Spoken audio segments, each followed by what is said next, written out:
Good evening and welcome to the Pennsylvania Budget and Policy Center's webinar for candidates.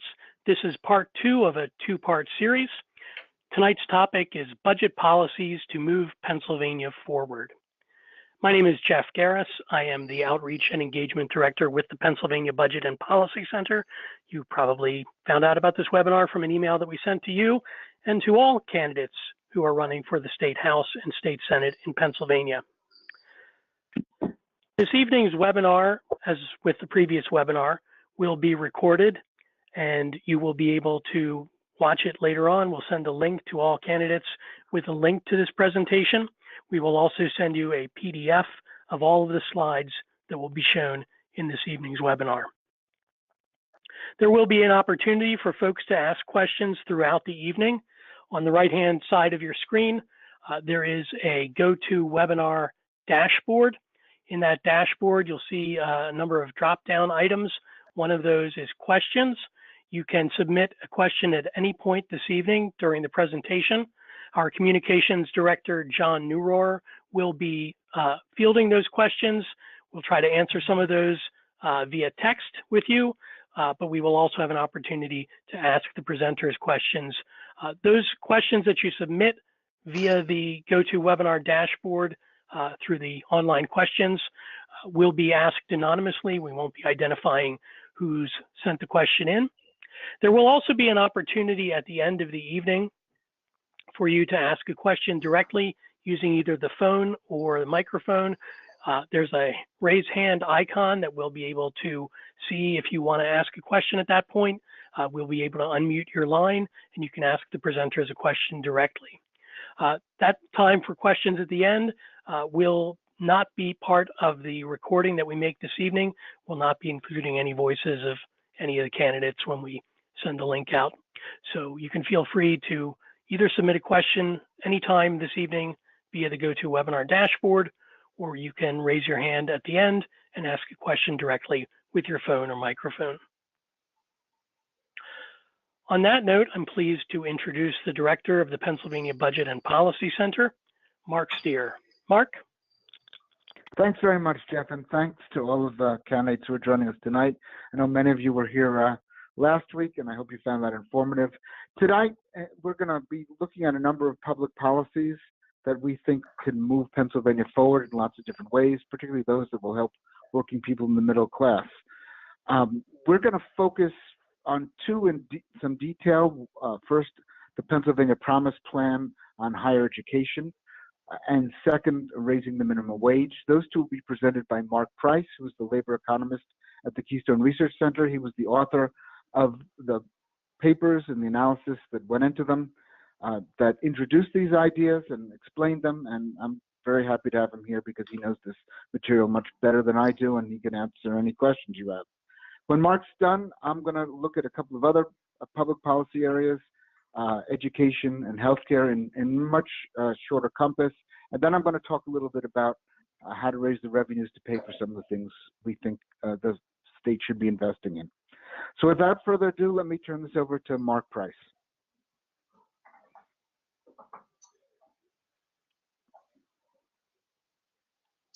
Thank you. Hello, everyone, and thank you for taking time out of what I'm sure is a busy day to hear us talk at length about all the fun policy ideas we have. I'm going to go fairly fast in an effort to be respectful of your time, somewhat respectful. Of course, you can get the details. You see, for instance, here, I'm going to begin talking about the Pennsylvania Promise, and you see the web link, and you can go and get all the fun, extra, exciting details at that web link. But let's step into, next slide, John, thank you. So one of the most important sort of motivators for us in looking at college affordability in Pennsylvania is the surprising finding, and next slide, John, that basically when you consider the impact of college on upward mobility, that is, when you look at a kid and compare their earnings to, say, where their parents were, one of the things you find is that a college education, which won't be a surprise to many of you, a college education is a great sort of venue of upward mobility, where kids in low and middle income families can get a shot at a higher education, get some skills, and go into the labor market and end up in a much higher income bracket than their parents were. So it's sort of very essentially thinking about it as the American dream. And one of the things that's sort of surprising, because Pennsylvania has a very rich tradition of private colleges, but when you look at the success stories, these stories of kids who go from the bottom of the income distribution into the top, it's actually Pennsylvania's public colleges, community colleges, its state system schools, and its state-related schools, state-related being Penn State, Temple, Pitt, and Lincoln. All those public schools, they account for 65%. They account for 65% of the success stories of this upward mobility that we observe in Pennsylvania. And this is really the motivator for us in focusing in on college affordability in particular, because this is an important institution in generating increased opportunity. Next slide, please. And of course, when you begin to look at this, and this is an issue that I'm sure many of you, particularly you either now or in the very recently, have had your own kids go through college, the price of college is actually quite high. Next slide, Jim. What you're looking at here is the change in tuition in Pennsylvania at various public colleges and private colleges. And of course, what will not be surprising to most of you is there's been a rapid rise over time in tuition across the private and the public sector. And in particular, you want to think of this as an important challenge, because when you have a case where the low-cost, high-quality options, public schools, are also rising, it ends up sort of adding fuel to the fire of tuition rising overall, even in the private institutions. Next slide, please. And of course, as you're making the price of college higher, that leads to rising student loan debt. Next slide, John. Here, again, across the different types of schools, community colleges, state system schools, state-related, you see a rise in student loan debt, 27% in the public schools in Pennsylvania as a result of this rising tuition. Next slide. And of course, if you are rapidly increasing the price of college and kids are doing their best to borrow money to make up the difference, there are inevitably going to be a number of kids who fall behind. So next slide.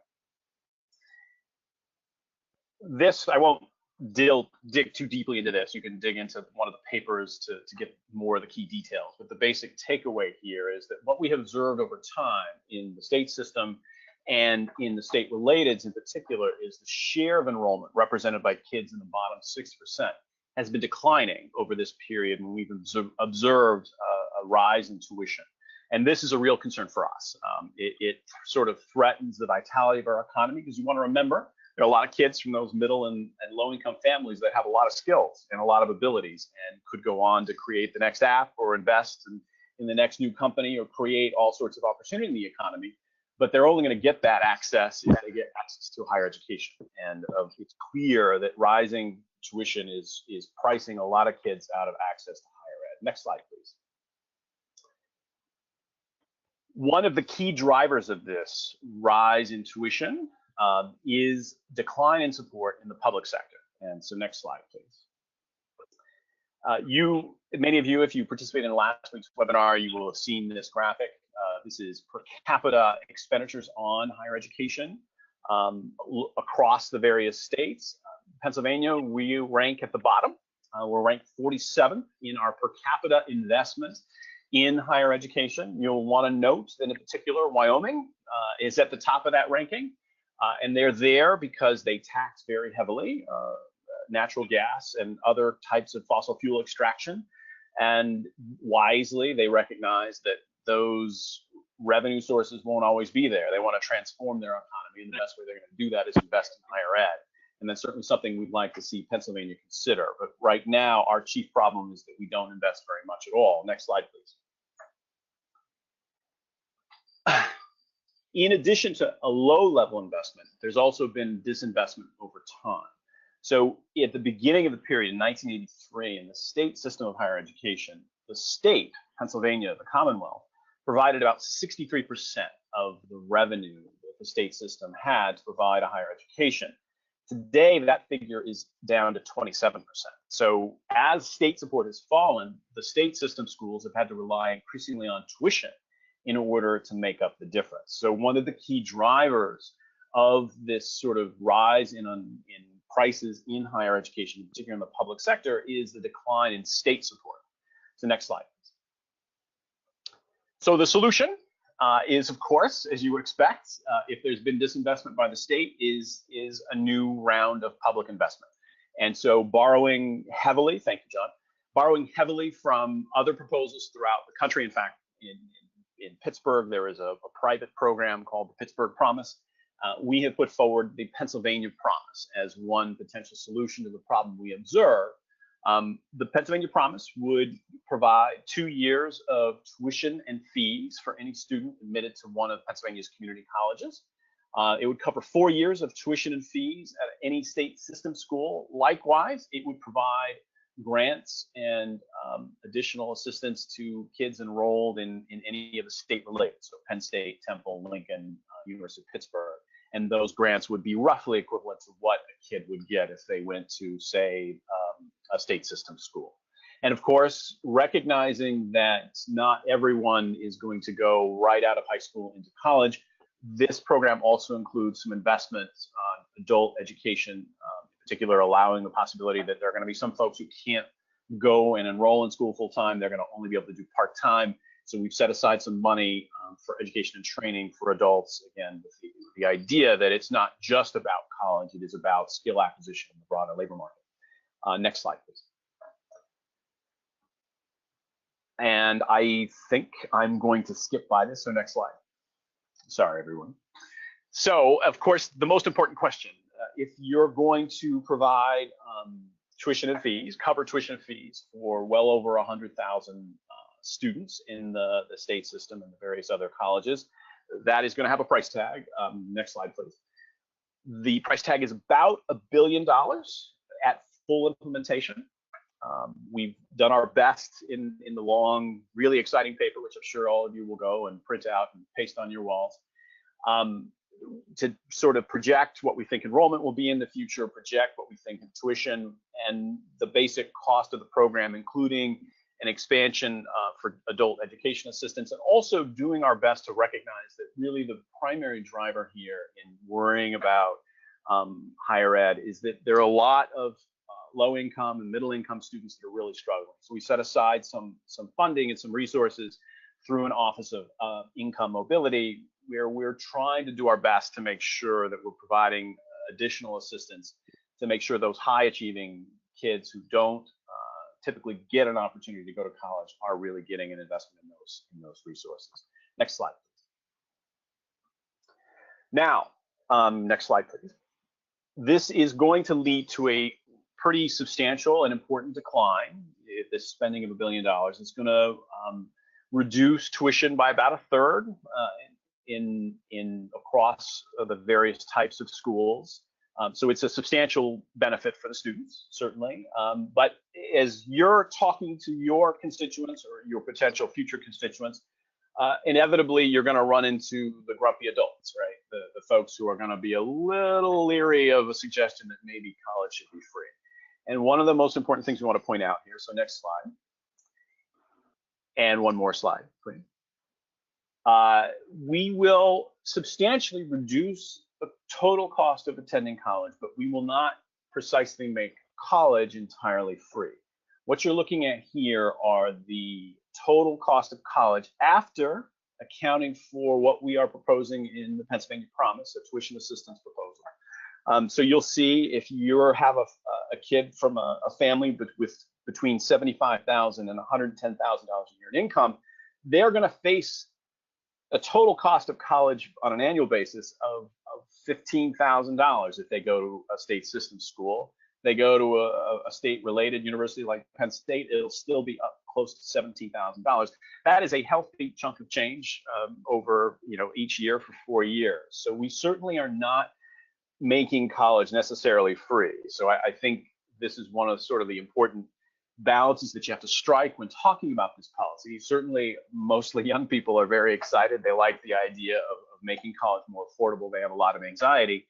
But it's certainly, you're also going to encounter a lot of the grumpy adults who aren't so sure free is a good thing. And I want to assure you that what we put forward here There's a proposal that will eliminate tuition and fees, but it really doesn't go to cover the full cost of college, which can be quite substantial, including room and board and books. But it does move in the direction of making college as affordable for today's kids as it was for those grumpy adults who you might encounter who might not be so sure about making higher ed free. So next slide, please. Well, that was really fast, and you get more of the details on the Pennsylvania Promise on our website, and of course, I'd be happy to answer questions after this, and as well by email. Now on to the other exciting issue, which again, I've given you a web link for our full report where we run in through all the details, but raising the minimum wage. So next slide, please. First and foremost, it's important to recognize that the minimum wage is a popular issue. 61% of registered voters in Pennsylvania support raising minimum wage to $12. That's a proposal that the governor has put forward. That support is strongest, of course, as you might expect, among Democrats and independents. And again, you want to recognize also that in states where voters get to choose and through referenda and pass policy, in particular Arizona and Maine, which are not known as liberal bastions, those voters approved minimum wage increases up to $12. And so it makes a lot of sense when you realize that for most people, this is a common sense issue.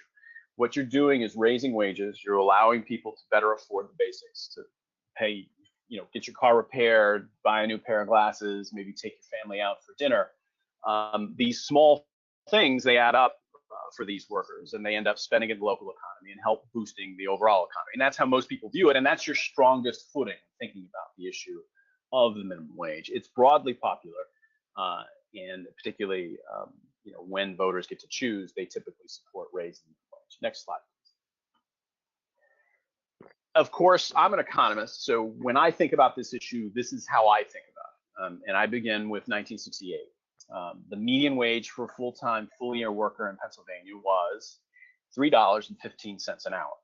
Now, of course, in today's prices, that's not very much, but back in 1968, that was a good middle-class living. That was what somebody could earn, typical wage. Remember, median's the middle of the distribution, so we're talking about a middle-class wage here.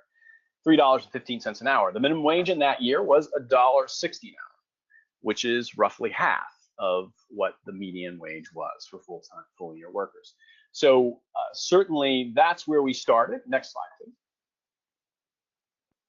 And that's what this graphic is showing you, the minimum wage expressed as a share of the median wage for full-time, full-year workers in Pennsylvania from 1968 to 2024.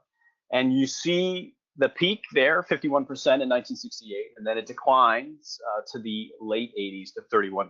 Next slide, please.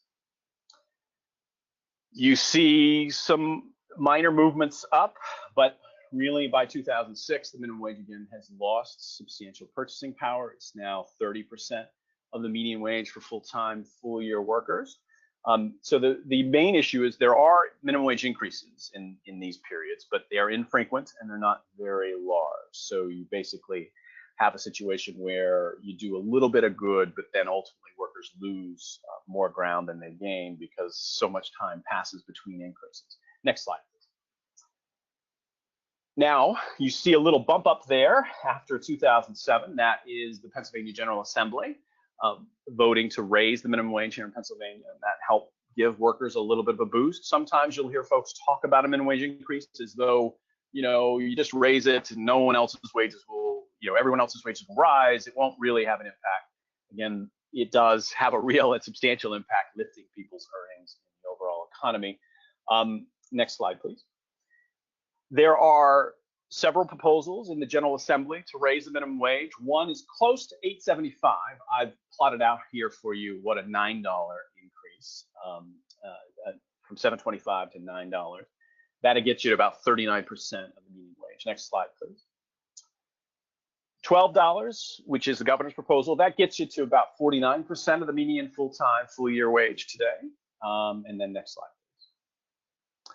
And then 15 by 2024 will get you a little bit beyond where we were at the peak in 1968. And I think this is a helpful way to look at it, because it gives you a sense of the ambitions of advocates to raise the minimum Our baseline proposal, we'd like to see an increase in the minimum wage to 15 by 2024. We would do it with an increase to 9, followed by dollar increases every year after that. The governor, of course, has proposed $12 immediately, and we don't certainly have a problem with that. We are certainly happy to see it be on a path eventually to 15. Next slide, please. So, the primary motivation for raising the minimum wage is really to restore purchasing power lost for workers. And unfortunately for Pennsylvania, our neighboring states have already sort of run down this path. So next slide. We're the only state in our region that has failed to raise the minimum wage. In fact, when you look at the whole Northeast, it's us and New Hampshire that have yet to raise the minimum wage above $7.25. And what you're looking at here are immediate neighbors, even to the south in West Virginia and Maryland, the minimum wage has gone up. And these are just the increases that are scheduled between December of 2013 and January 2018.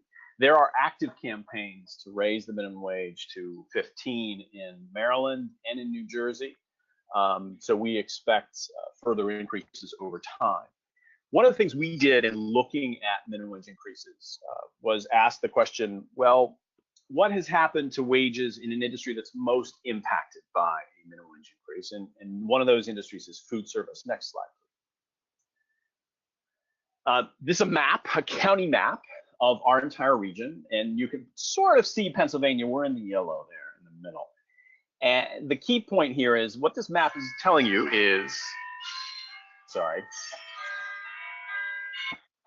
That's my cue to shut up, but I'll be done in just a second. So the darker red is the largest increases in wages for workers employed in food service. The yellow are the smallest increases in wages for workers in food service. So again, this comes back to one of the key points about a minimum wage increase. You'll often hear folks say, oh, it'll do nothing. It doesn't lead to anyone's wages rising. It in fact does lead, when you raise minimum wage, it leads to wages rising, and this is a good illustration of that. The only state in this mix that did not raise its minimum wage was Pennsylvania. You do see a little bit of yellow in Ohio, but remember, they haven't had very large increases over time. They've been quite small. Next slide, please. Now, one of the most important sort of pivot points in talking about the minimum wage, of course, besides wages, is employment impact. So what you're looking at here is, again, in food service, but the growth of employment, again, over this period when the minimum wage has increased. The darker blue means the largest increase in employment, and the lighter blue means the smallest increase in employment. And one of the things that you'll notice in looking at this chart is the light blue, again, is mostly Pennsylvania. So even though minimum wage hasn't increased here, we've also seen slower growth in employment in food service. So you'll often hear an argument put forward that the minimum wage, it's going to hurt the economy, it's going to hurt workers. Well, keeping the minimum wage low certainly does not appear to have an impact on boosting employment faster than other states that have moved to raise it rather substantially. Next slide, please. I'm not going to belittle this too much. These are some quick demographics. If you raise the wage to $12, you lift the wages for roughly 1.7 million workers. 15 gets you 2.1 million. I want to sort of point you to a couple of key demographic issues, though. One, the vast majority of workers impacted by minimum wage increase are adults. In particular, you'll notice if you look at those breakdowns of the age details at the bottom of this table, you'll see that close to 40%, whether you're talking about $9, $12, or $15, workers over the age of 40. The minimum wage is not just an issue that affects teenagers. It affects a broad part of the labor market. And when you raise the wage from $7.25 to $9 or to $12 or to $15, you're actually lifting wages for a substantial number of adults who work a substantial number of hours. So it's a good policy for them, certainly. Next slide, please. This, of course, as you will see if you download the briefing paper, is a issue that's a bit more complicated than just simply whether you raise wages. There are some additional issues to consider, and I'm just going to very quickly run through those and not eat up too much more of Mark's time. The key issues are, we would also advise, in addition to raising minimum wage, wage to eliminate sub-minimum wages. And in particular, one of them that we would suggest eliminating is the tipped minimum wage.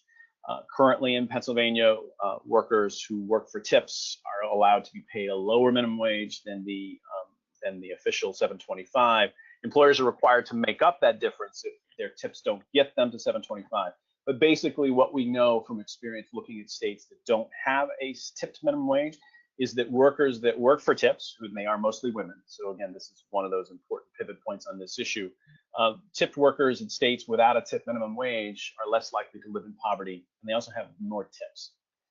So again, this is an issue where you want to make the wage apply to all workers, regardless of their occupation or their age. Local preemption is a major issue on the minimum wage. We'd like to see local governments have the capacity, and currently state law prohibits local governments, say Philadelphia or Pittsburgh, from raising the minimum wage above what the state minimum is. We certainly would like to see that end, and for the common sense reason that often urban areas have higher cost of living, and therefore they might make more sense to have higher minimum wages than the state minimum wage. Yeah, of course, in order to avoid my opening chart where you see the minimum wage lose purchasing power over time, we'd also like to see it indexed. Typically, the recommendations index it to inflation. We've been pitching that maybe we should think about indexing it to the minimum, the median wage for full-time, full-year workers. Either is an acceptable solution. In fact, in Ohio and New Jersey, the minimum wage is already indexed to inflation. So it's certainly a good step in the right direction that when we do get a minimum wage increase, that it includes an inflation adjustment. And finally, of course, when you have a higher minimum wage, you do have to work hard to fight wage theft. Employers certainly there's increasing evidence that employers are guilty of taking wages from their workers, not paying them. And certainly we'd like to see some improvement in enforcement. We go into a little bit more detail in the brief on that. With that, I'm well over my time, so I think I'm now going to turn it back over to Mark. Thanks, Mark, and you'll be around, I think, for some questions at the end if people have them. Great. So I'm going to talk about a couple of policy issues fairly briefly, then I want to talk a little bit about taxes. First, I want to talk about K-12 education, let you know where we are and where we think we need to go. Right now, we have a fair funding formula that's used to allocate new state basic education funding. For many years, we did not have a funding formula of any kind. The General Assembly kind of made it up as it went along, and that is part of the reason we have such great disparities. As you remember from last week, we are the worst state in the nation in terms of inequity in school funding, with rich school districts receiving 33% more than poor school districts. The funding formula takes into account the number of students living in poverty, English language learners, the overall income and wealth of the district, and the tax effort made by the district, and tries to push more money to districts that really have greater need. If we were using that formula for all of our state education funding, we'd go a long way to reducing the inequity in funding. But when the formula was adopted, it was adopted knowingly with the hold harmless provision. That means that the formula only applies to new money added since 2013-2014 year. And that means it's going to take substantial new funding to overcome the extreme inequality in education funding. There are various measures of what inequality might mean, but we're talking about $3-4 billion or more to overcome that inequity. Adding back to the funding formula that's each year. Next slide. The other question is, what do we need, not just for equity, but for adequacy? What would it take to give every student in Pennsylvania an adequate education? One estimate, which was put out by the Public Interest Law Center of what we need, is between $4.2 billion a year in more funding. Their low estimate is based on the median cost of education in Pennsylvania schools, and they adjust that for many of the factors that go into the fair funding formula to try to figure out for each school how much more would we need.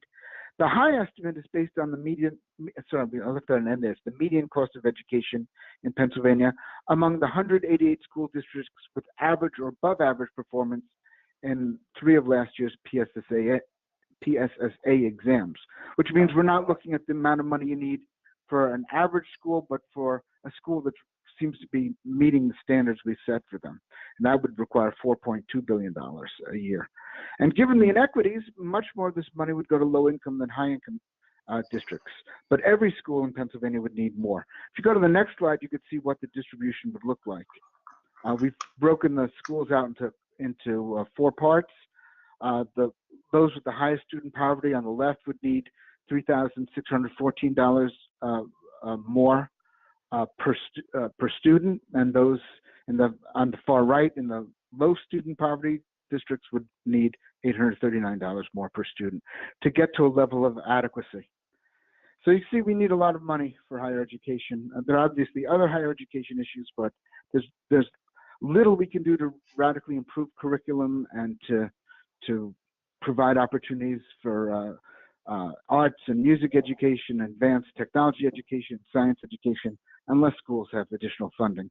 And finally, the last thing I'd say about this is a problem that transcends geography. People often think, well, the poor districts are the urban districts, and some urban districts are extremely poor, and some have extreme needs. But there are many rural districts all over the state which are very much underfunded, in which students are really suffering with lack of opportunity in those districts as well. And I would point out to you, and if you want to see this data, we could provide it to you. If you look at a typical house district, you will find that there are 4 or 5 school districts in that district often, and there's often great inequities even in those 4 school districts in a house district. One school district may have a factory which generates a lot of money. Another might have a mall which generates a lot of money in tax revenues. And then there are others that generate very little money. So even in the districts you're running in, you might find, and again, we'll present you with this data if you're interested, really great disparities that are not going to be overcome until we raise a lot more money for education at the K-12 level through the state. Next slide. Finally, I want to say something about healthcare. We are working on some proposals about how to make healthcare and health insurance costs more affordable in Pennsylvania. As you know, this is a nationwide problem. It's not specific to Pennsylvania. Although we do have some real issues in great regional inequities. And some of those issues have to do with lack of competition in many of the exchanges. Some of those issues have to do with the fact that the pool of people purchasing health insurance through the ACA exchanges can be very different from one part of the state to another. If a pool, for example, has a lot of older people and a lot of people with pre-existing conditions, and that's something you often find in both urban and rural areas, then the health insurance costs are a little bit more expensive. So we're looking at 2 ideas. We have not fleshed them out yet. I hope to do so in the next few months. But one of them is to require Medicaid managed care organizations, MCOs, to offer plans in the exchanges. As I mentioned last week, we provide healthcare in the Medicaid program through these managed care organizations. They do a very good job of providing really high quality care, and their costs are relatively low, certainly compared to other states that provide Medicaid. So we've been thinking we should see whether we could require these MCOs to offer plans in the exchanges, which might drive down the cost of health insurance in the exchanges. A second thing we might want to do is create what's called risk adjustment. You may remember that the cost of insurance under the ACA took a big jump between the first year and the second year. One reason for that is that the Congress, at the time controlled by Republicans, refused to fund the risk adjustment system. And what a risk adjustment system does is deal with the problem I mentioned before of one insurance company having a better pool, that is younger people with fewer pre-existing conditions, and another insurance company have a more expensive pool, older people with more pre-existing conditions. Risk adjustment basically adjusts the money going to different health insurance plans based on the nature of the pool. And what that does is it evens out the costs, and I think that a plan like that would reduce a lot of regional variation in the state and help people who are in areas where people are older and have more pre-existing conditions. It also changes the dynamic a little bit for insurance companies. You may know that insurance companies have had a history of trying to cherry pick, trying to appeal to people whose healthcare needs are less, and try to dissuade people whose healthcare needs are more from joining their plans.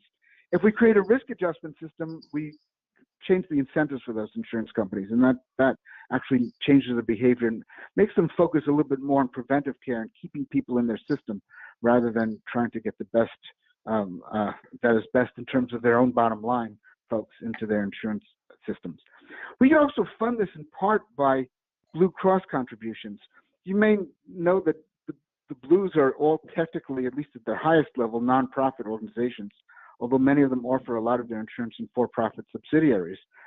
As nonprofits, they have responsibility to share their earnings with the public in some way. When Ed Rendell was governor, he basically browbeat them with a threatened lawsuit because they weren't doing that and asked them to fund the adult basic program. We think we can ask them to fund a risk adjustment system that would also help lower premiums for people in the exchanges all over the state. So those are some preliminary healthcare ideas, but as I said, we are working to give you more information about them in the next couple of months. So let's turn now, next slide, to taxation. We've talked about a lot of things that would cost a lot of money: K-12 education, Pennsylvania's promise, some money for healthcare. How are we going to pay for all this, and how are we going to pay for our other needs, which we haven't talked about here, infrastructure? In a longer presentation, we talk about Pennsylvania's poor roads and bridges and other needs that the state has. Our goal is to figure out how to raise this new revenue for critical public investments from those who can afford to pay more while reducing the share of taxes from working people. And we have three proposals that I'm going to go over here today. The first, and next slide, first of all, let me just remind you of this. We have this upside down tax system. We talked about this last time, where those with low incomes pay a much higher share of their income in state and local taxes than those with high incomes. Next slide. And you can see that other states, Maryland, New York, Delaware, and Virginia, our neighbors, have much more equal systems. This is the goal we'd like to achieve, looking something more like Delaware. Next slide. The problem, as I pointed out last time, is we have a uniformity clause, which prohibits us from instituting graduated income tax rates. So we have a flat income tax, 3.07%. Next slide. But with our fair share tax plan, we think we can overcome that in part. Next slide. So basically, the central idea of the fair share tax plan is to divide our current personal income tax into two parts. One we call a tax on income from wealth. That means dividends, net income from a business, profession, or farm, capital gains, net income from rents, royalties, and patents and copyrights, gambling and lottery winnings, and incomes from estates and trusts. We're calling for the taxes on this share of income this kind of income to be raised to 6.5%. The second successor to the personal income tax would be a tax on income from wages and interest. And we would decrease that tax rate to 2.8% from the current 3.07%. Now, because income from wealth mostly goes to the very wealthy, this new 6.5% tax on income from wealth would fall mostly on those with higher incomes. So all told, the fair share tax plan would bring in $2.3 billion in new revenues, yet the effective tax rate on the 1% would still be below that of neighboring states, and taxes would in fact come down for many people. Go to the next slide. On a whole, almost 60% of Pennsylvania taxpayers would see their income tax go down. There'd be no change for another 26.2%, and only 15.4% of taxpayers would see their taxes go up under the fair share tax plan. Next slide. Who would pay this tax? Well, the top 1% would pay a great deal. The top 1% of incomes of $535,000 or more, and the average income in that group is $1.7 million a year. They would pay almost $21,000 a year more on average under the fair share tax plan. It's a lot of money, but compared to the $1.7 million on average that they earn, it's not all that substantial. The next 4% would pay around $2,000 more a year, and the next 15% would pay about $343 or more a year. And below that, you mostly see tax cuts. Not everyone in those lower groups would see their taxes cut. There are some, young people with trust funds who have no wage income but have a lot of dividend and capital gains income, and their taxes would go up. But by and large, people with low incomes would see their taxes cut. Next slide. This chart shows what share of the tax increase, the $2.3 billion in additional revenues to the state, would come from different groups. And you can see that the top 1% would pay about 50% of that $1.3 billion. The next 4% would pay about 22%. So 72% total would come from the top 5%. And then the next group, the 80th to the 95th percentile, would pay 16%. So about 88% would pay of the new revenues would come from those making $104,000 a year and over. Next slide. You can't read the details on this, but you could easily, but you'll be able to see it when we print it out. In most counties, there would be very little new revenue generated. The only rural counties that would generate new revenue would be those the fracking counties, where there are few people who make a lot of money from natural gas, and a few of the suburban counties in around Philadelphia and Pittsburgh would see their would pay a bigger share of the new tax. But we have details about what people would pay in every House and Senate district in the state, and if you're interested in that, we'd be happy to share with you. In pretty much every House and Senate district, the percentage of people who would see their taxes go down under this plan is between 55 and 70%, and more of them to the higher end than the lower end. Next slide. Even under this plan, even with the 6.5% tax on income from wealth, the total effective tax rate on the top 1% in Pennsylvania would still only be 3.6%, because remember, the people in the top 1% have a lot of wage and interest income as well as income from wealth. So their total effective tax rate's below the 6.5%, and you can see that Pennsylvania 3.6% would still be below every neighboring state and far below New Jersey and New York. Next slide. So that's the fair share tax. I want to talk a little bit about the severance tax, and then we'll finish up talking about corporate tax reform. So on the severance tax, next slide. We are the only large natural gas producer in the country that has no severance tax. And we are, at this point, the second largest natural gas producer in the country. Despite this rising production, we have an impact fee that has been declining in the amount of funds it generates. Drilling companies paid less impact fees and corporate net income tax payments in 2016 than in 2011. Now, some of the folks who oppose the severance tax say, well, our natural gas drillers pay high taxes in many other areas, and that's not true in other states. Well, two things about that. First of all, we found that about 2/3 of oil gas companies are pass-through entities, which means they're paying taxes at the personal income tax rate of 3.07%, not at the corporate net income tax rate at 9.99%. Even those that do pay at the higher corporate income tax rate can take advantage of many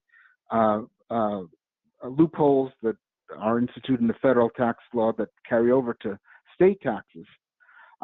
And as for other states that have severance taxes not having corporate income taxes, well, that's true in part, but it's also not true in part.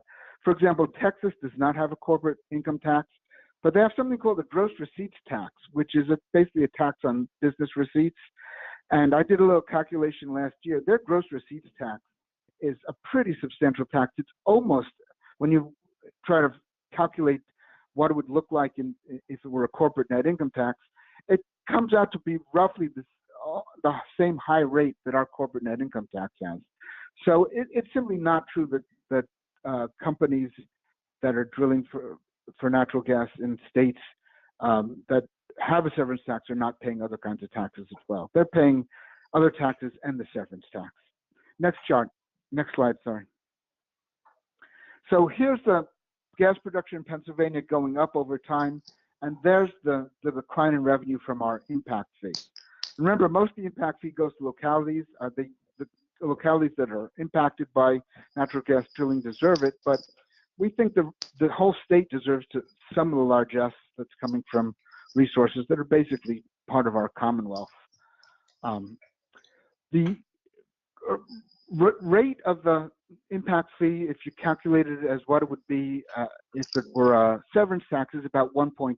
And the typical state has a severance tax of 6 to 6.5%. Next slide. How much money would we raise? We've looked at two plans.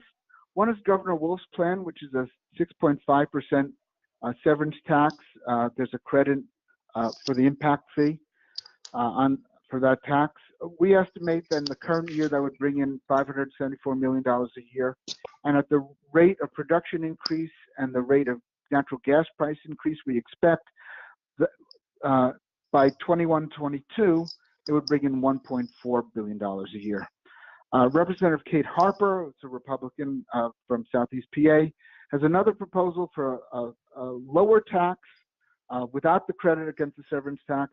Even that lower tax brings in a lot of money. It would bring in about $309 million this year and $767 million by 21-22. By the way, by not having a severance tax at roughly the governor's rate, we've lost well over $2 billion in the last 5 years in revenue that the state, of course, could very much use. So let's go on to the next slide. And I'm going to talk finally about corporate tax reform, and then I'm sure you have some questions about these taxes, and I'll stop then. Next slide.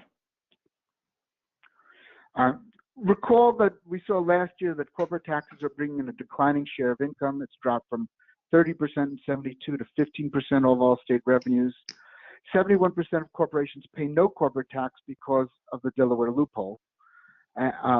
These are all corporations that are multi-state or multinational. They're not wholly operating in Pennsylvania. Corporations that do wholly operate in Pennsylvania pay at a relatively high rate of 9.9%, however. And that's an interesting commentary on the state of our democracy, that local corporations pay much more than corporations based outside the state. I'll let you draw your own conclusions about why that might be. Next slide.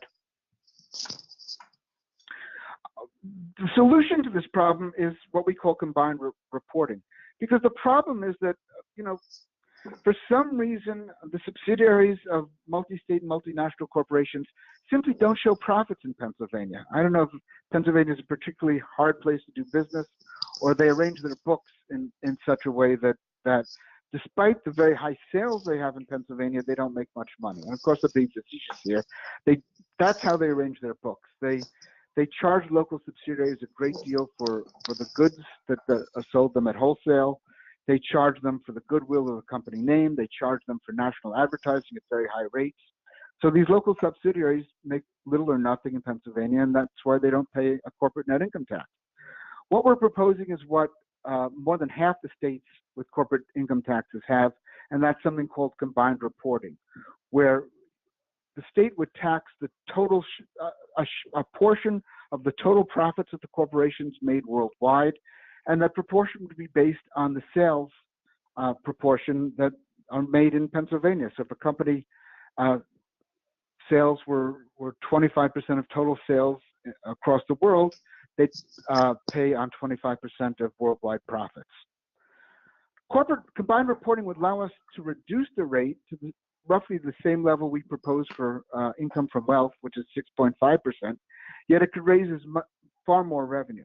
Now, I have to say, we're not exactly sure how much revenue, because since these companies don't pay taxes now, we don't really have the financial data from them about their sales and in Pennsylvania.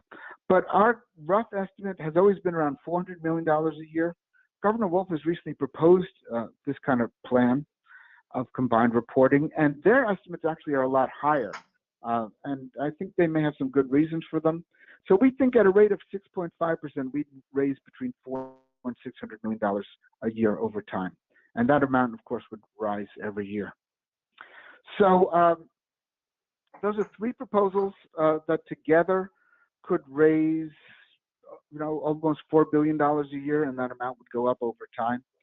And of course, none of these taxes would fall on working people in the middle class. We would reduce taxes for working people in the middle class with the fair share tax. The severance tax, even if it's passed on to consumers, we are in an unusual situation in which 80% of the natural gas produced in Pennsylvania is sold out of state. So that's just because of where the pipelines run. So Pennsylvania consumers are already paying a severance tax. They're paying a severance tax to West Virginia and to Texas. And so what we're going to do is ask people in other states that aren't paying a severance tax on our natural gas to do so. So the impact on Pennsylvania consumers would be very little.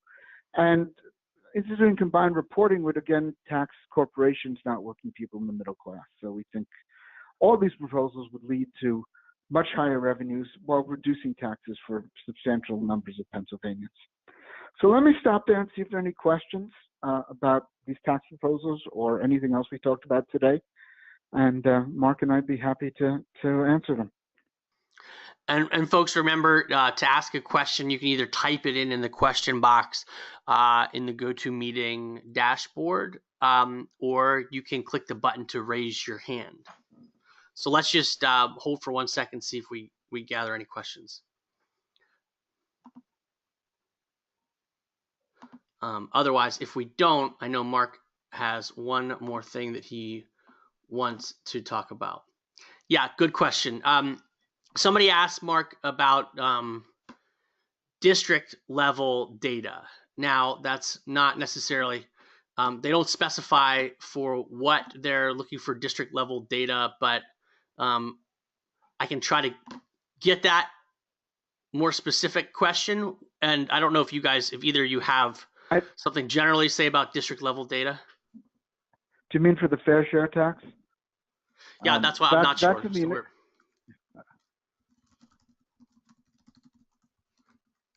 I'm going to try to for find the out. fair share tax. Okay. Yeah, it's in the original. For the fair share tax. It's in the original report we put out on the fair share tax. Well, not the original, but the second one we did early in 2017. We can send everyone a link to that. Maybe we'll do that when we send out an email with the slide deck. We will do that to you. So basically, we have fact sheets that break down for each district, both state House and state Senate district, breaks down the proportion of folks in those districts who will have their taxes either lowered or that they would remain the same, and some other district level data. So we'll send a link to that for sure. Another question for either one of you is asking about the viability of legislation for recreational marijuana and the kind of revenue that could come from that.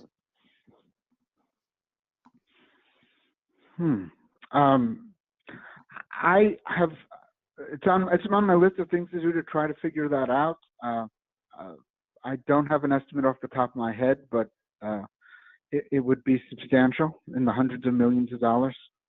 And one of the things that would make it easier to do that in Pennsylvania than some other states is we have a state store system, which could be easily adapted to selling marijuana.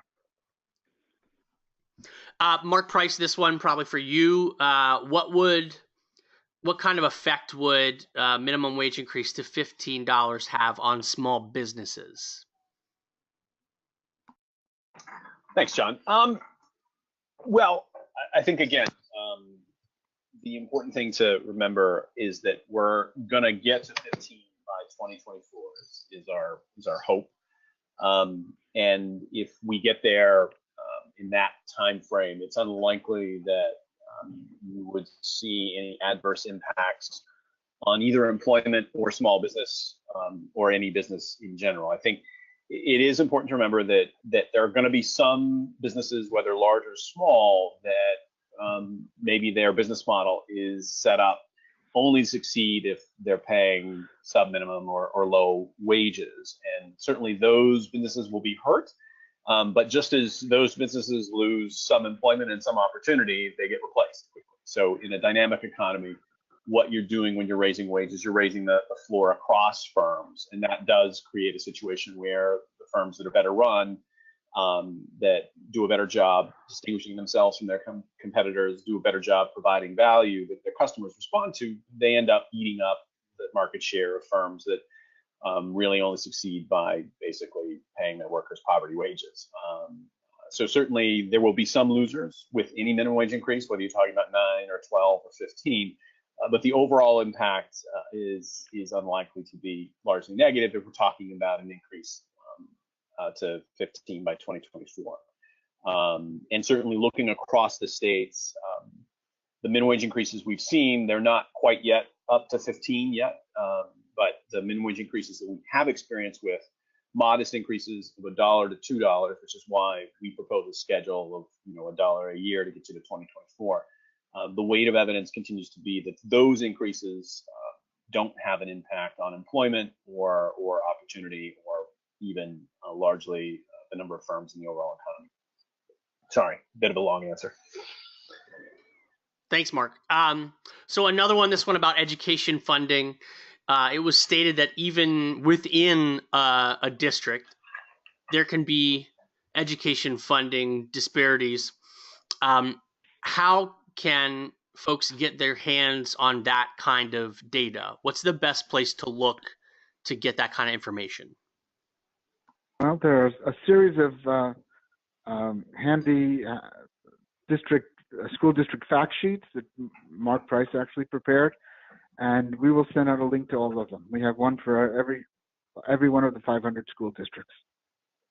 And in fact, I think they're helpfully organized so you can actually find them by legislative district to see the school districts within. I may be wrong about that, but you shouldn't have any trouble figuring out which are your school districts. Yeah, and I would also, in addition to those links to those fact sheets, if you want to help looking at disparities exactly, like, does a district do its job in terms of raising revenue? What does the state do for them? I'd be happy to, if you want to send me an email, I'd be happy to do my best to get you some data for that. So it's actually on the final slide, but just so you have it, Mark Price's email for that is price@keystoneresearch.org. Marc Stier, I know you had one other thing you wanted to hit on. We don't have any other questions in the queue right now. Folks can still enter those questions. We'll come back to you in just a minute. But Marc Stier, do you want to talk about the last thing here, and then we'll see if there are any other questions? Yeah. Actually, since I left this for a question and no one answered it, but I'm gonna raise it myself. It's about the fair share tax, because once people start thinking about it, they always say two things. One is, how are we going to protect seniors who rely on income from wealth? And the second is, how are we going to protect small businesses, because we're going to be taxing business profits at a higher rate? So let me tell you that the fair share tax actually would not hurt seniors, because this is an incredibly good place for seniors to live, because we don't tax Social Security, we don't tax pensions, we don't tax 401k withdrawals at the state level the way other states do. And so that the only seniors who might see their taxes go up because of the higher tax income from wealth would people who have brokerage accounts beyond the pensions, beyond Social Security. And those are folks who have very high income. So I don't think we're going to impoverish any seniors with the tax. And the second thing is on small businesses. Sometimes we will be increasing the tax on business profits, but typically small businesses, very small businesses, have a choice to pay the owners of those businesses either in profits or in wages. I know I grew up in a small business, and my family paid me and my father a wage. We didn't have much in the way of profits after that. What we would do, so we basically built in a loophole in the fair share tax. If you're a really small business, you can pay out all the profits and the wages and keep paying at the low rate. Now, a larger, medium-sized business can't do that, because they typically have to go into the credit markets to borrow money, and they need to show profits. If you have a very small business like the one I grew up in, the owners of the business are signing away their own home to borrow money. They're not borrowing just on the business itself. So it doesn't really much matter to them whether they show profits or not, as long as they're showing some income coming out of the business. So those are the two objections we always get to the fair share tax, and I hope you can see that they're actually not valid. Finally, I want to just say something about a campaign we're launching.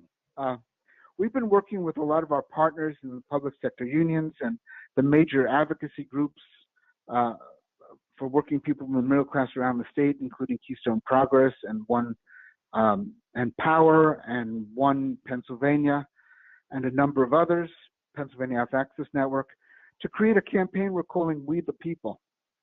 We've been going out around the state, talking to folks at community conversations, asking them what they care about, what issues they care about, whether we're combining it with public policy research that we've done and that others have done, and with polling data. And sometime in early March, we're going to be launching a campaign with a new agenda for Pennsylvania for the prosperity of working people in the middle class. It's going to be called We the People. It's a C3 campaign. We obviously won't be endorsing candidates as a result, but we would certainly welcome candidates to endorse this platform. And we think it's going to be an exciting platform. It's one we are going to support very heavily with social media and with earned media and with door-to-door campaigns carried out by many of our allies. And we hope to make it a big deal in the rest of 2018. So again, we can't endorse candidates, but candidates can certainly show where they stand on the political spectrum by endorsing the We the People campaign. So stay tuned for further information about that. That agenda will include many of the things we've talked about today, but many other ideas that our allies are developing and that we're stealing from other states as we discover them, and that people are telling us about from these great community conversations we're having. So with that, unless there are any other questions, I guess we can wrap up. Yeah, Mark, we have a couple more questions. Okay. So this one is about SB 76 property tax elimination. You've come to the right place for this question with both Marks on the line.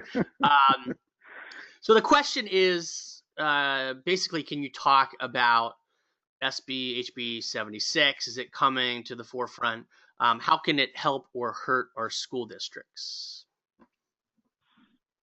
Mark, you want to take that one? Sure. Well, I'll answer the technical, and then Mark can talk about the political. Maybe that's the right way to do it. So in terms of property tax elimination, for everyone on the call, basically, we fund our schools with property taxes, right? And so if you move to eliminate property taxes, you've got to replace the funds. You can't just close the schools and send everybody home, although kids might like that. So you've got to replace the revenue. And the way that you replace the revenue is by a combination of raising the sales tax and raising the income tax. And the sales tax is the key issue. What a sales tax, it's a regressive tax. It puts most of the burden on low and middle income families when you raise it. So the net effect of, say, a property tax elimination proposal is you end up raising taxes on low and middle income families, even though you're at the same time eliminating the property taxes they're paying. And that's all driven by the fact that the primary vehicle for financing it is relying very heavily on a sales tax. There are a broad set of other challenges for schools associated, because in addition to doing property tax elimination, the folks who have pushing this legislation, they have a broader agenda, which is they include a lot of provisions that effectively starve the schools of additional revenue, so that basically you eliminate property taxes, raise taxes on middle and low income families, and then in the process you set in some rules that basically make it so that the schools have less and less money over time, and so they make those disparities that Mark was talking about earlier much larger and much worse. So certainly property tax elimination is a net loser, both for the schools because its implications for funding over time, but also for taxpayers because basically it shifts the tax burden on the low and middle income families at the expense of of those families to do it. So, and I'll let Mark talk about whether the issue in the political realm or anything. Sure. I mean, no, I don't think you missed much. It's a disaster. I mean, not to put too fine a point on it, I was a political scientist for 25 years, and I've been an activist for 10, and this is the craziest piece of legislation I've ever heard of in my entire life. It would be a disaster for our schools. It would be utterly unfair. People in many low-income communities would find that they'd save a little on property taxes, their income taxes would go up, and the money would be going to fund the schools in Lower Merion. They wouldn't see any of it. And the fact is, when we sit and talk with legislators and say, this is what's going to happen, first they say, no, that's it. It's a one-to-one replacement. And then you show them the data that Mark has analyzed so effectively, and then say, oh, if that's what it is, I can't support it. Now, that doesn't mean you have a good answer to people in your constituencies who say, what should we do about property taxes? Well, I'll tell you two things we could do that are not 76 and actually are good ideas. First, we could raise the state share of funding for education. Putting more money into the basic education fund through the formula, putting a lot more money would relieve a lot of the pressure on property tax rates in the portions of the state where property taxes are relatively high. And I think one thing that should add is Mark's research has shown that most of the state doesn't suffer from higher property tax relative to other states. There are some areas that do, and that's the real issue. And the first thing to do to solve that problem is to put more money from the state into our schools, raise the state share from one of the lowest in the nation to about 50% of funding, and you'd see a lot of pressure on property taxes decline. Second, there are policies, and we're not going to talk about them here, but if folks are interested, we could point you to them, that target property tax relief at the areas that particularly need it. And that's something we could do in conjunction with increases in school funding in general. In fact, it may be politically that the only effective way to solve the problem of low school funding, inadequate school funding, and equitable school funding and property taxes is to do it at the same time and try to solve them both at once with an increase in state funding and some targeted property tax relief. And if I were running for office, that's what I'd be proposing. So I hope that answers your question. So it looks like we've run out of questions, which hopefully is a good thing. So thank you all. We know you're very busy. We appreciate you joining us tonight, and hopefully this was helpful. As Jeff said when we started, we recorded this webinar. We will send around a link to the recording, a PDF of the slides. You can see on the screen right now contact information for both Marks. So if you have any questions and you want to connect afterwards, feel free to shoot them an email. Let me say, somebody just jumped in for a clarifying question. What do you mean when you say targeted property tax? And I think what you were saying is targeted property tax relief, right, Mark? So right. We can adopt some state policies that would provide relief to taxpayers where property taxes are especially high, we can do that through special state subsidies that run through one or another kind of program. And if you want more details, Mark, do you want to talk a little bit about how that would be done? So one way, it's not the only way, one way that we've discussed is what's called a property tax circuit breaker. And as the name implies, you set a level at which property taxes shouldn't rise relative to your income. So let's just throw out a number. If your property tax bill represents more than 3% of your income, then any of that amount over 3% gets rebated back to you. So the state covers your property tax for you. That's our preferred way of doing it. It would make sure that property tax burdens, particularly for the elderly or for other low and middle income families, don't become overly burdensome. It's a way, though, to leave property taxes in place, providing some targeted relief to people who genuinely could use it. It's our preferred method, but we're working on some stuff now, and we'll try to come forward with a couple other proposals. But that's the main proposal we have right now.